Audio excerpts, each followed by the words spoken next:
Are you serious? Are you serious? Folks, now, the last 2 days we've talked about the breaking of the sixth seal and the recognition of the saints in between the sixth and seventh seal. And I would like to share with you now the opening of the seventh seal we talked about yesterday, and just a little bit of what would take place in heaven. And whatever is going on in the spiritual world manifest as in the physical. It's all throughout the Bible. We know it's true. Now, what is the manifestation on the physical world when the seventh seal breaks? Well, let's go take a look at it. If you go to Revelation chapter 8, again, we'll recap verse 7. So I'm in Revelation chapter 8, verse 7. It says, "The first angel sounded, and there followed hail and fire mingled with blood. And they were cast upon the earth. And the third part of the trees were burnt up, and all green grass was burnt up. And the second angel sounded, and as it were a great mountain burning with fire was cast into the sea, and a third part of the sea became blood. And a third part of the creatures which were in the sea and had life died. And a third part of the ships were destroyed."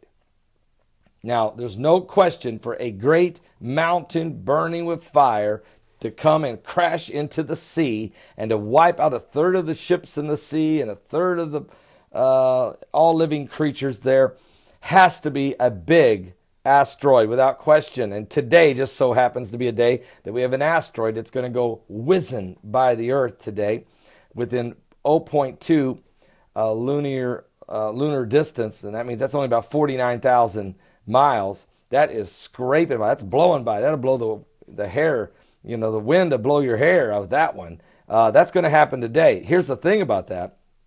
It's what it brings with it.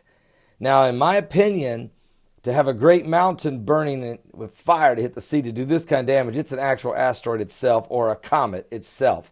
And it really has to be something quite significant, which can happen. This asteroid that's going by today, we just found it 3 or 4 days ago. I mean, a lot of times NASA says, you ain't got to worry about it. We don't see anything coming. And 4 days from now, there could be, you could tell us we're getting ready to have a deep impact.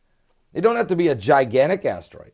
I mean, if an asteroid that's the size of the one going by today, 26 feet wide, 58 feet long, 26 feet wide, 58 feet long. That thing hits the earth anywhere, it's going to cause a cataclysmic event. It's going to definitely make some damage and shake some stuff and break some volcanoes loose or cause a major earthquake or tsunami or something. Plus, it's bringing radiation with it.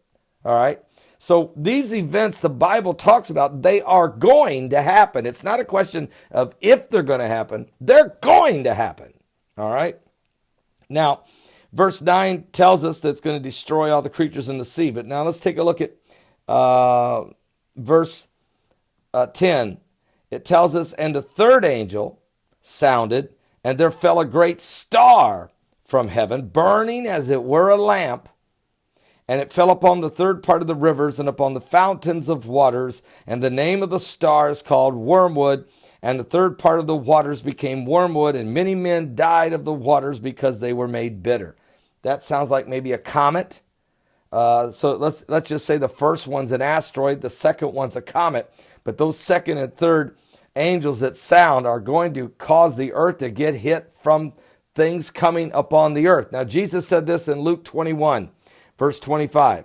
"For there shall be signs in the sun and in the moon and in the stars, and distress of nations with perplexity, the sea and the waves roaring, and men's hearts failing them for fear of things coming upon the earth, for the powers of heaven shall be shaken. Then shall they see the Son of Man coming in a cloud with power and great glory. And when these things begin to come to pass, then look up, lift up your head, for your redemption draweth nigh." Something coming upon the earth is going to cause men to fall dead with heart attacks out of fear. And is because there's going to be a power that is shaking the heavens. This is the question. What will bring that about? And is it Planet X or Nibiru or Dwarf Star or Planet 7X, whatever you want to call it? Is there? We know there is one. 1983. I mean, NASA told us there was. And then just 2 weeks ago, those scientists in Chile confirmed they saw 2 planets on the edge of our solar system. So we know those exist, but we don't know what that means. We don't know if it's going to come by. It doesn't have to be that.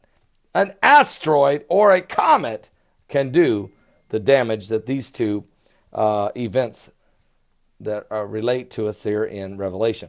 Let's look at verse 12. And the 4th angel sounded, and a 3rd part of the sun was smitten, and a 3rd part of the moon, and a 3rd part of the stars, so that a 3rd part of them were darkened. Now something hits up there in the heavens, and it says the day shone not for a 3rd part of it, and the night likewise. And I beheld and heard an angel flying through the midst of heaven, saying with a loud voice, Woe, woe, woe unto the inhabitants of the earth, by reason of the other voices of the trumpet of the 3 angels which are yet to sound. 7 angels will sound, and 7 manifestations on the earth will take place when you break the 7th seal. Well, we'll keep an eye on what's going on now, because the biblical prophecies are leading us to the breaking of these seals without question. We are running out of time. The Lord Jesus Christ is coming soon. Give your life to the Lord Jesus Christ. We'll stay on this, and we'll continue to talk to you about these things. What about CERN? People keep sending me emails. What about CERN? Should we be concerned about CERN? Well, CERN certainly has the ability, this machine has the ability to shake things up in the heavens, the earth, and under the earth. This is a very powerful tool, very, very powerful mechanism to collide protons. We know what the atom bomb has done. We know what nuclear fallout can do. We understand what the hydrogen bomb's about. So certainly CERN is messing with areas that are very destructive for mankind. We'll continue to keep an eye on it. Give your life to Jesus Christ. We are living in the last days. Are you saved?